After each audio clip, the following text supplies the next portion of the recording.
Hello friends, ఈరోజు ఎంత వేడిగా ఉందంటే అబ్బాబ్బాబ్బా నా గుండు మొత్తం చెమట అయిపోతుంది.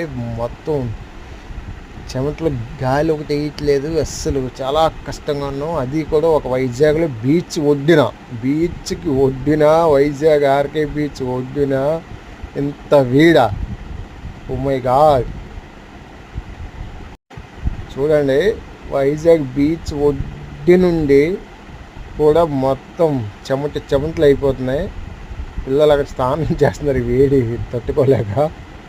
అయినా కూడా వాటర్ కూడా చాలా వేడి అయిపోయి ఉంటుంది. చూడండి, అక్కడ ఎవరు ఇద్దరు లవర్స్ ఉన్నట్టున్నారు, లవ్ బర్డ్స్. సో ఈ వీడియో అనేది ఇలా మీకు బీచ్ మొత్తం తీసి చూపిస్తున్నాను. అంటే ఇంకా జూన్ స్టార్ట్ అయిపోయింది, ఇంకా వేడి తగ్గలేదు, చాలా విపరీతంగా ఉంది వేడి. Okay friends.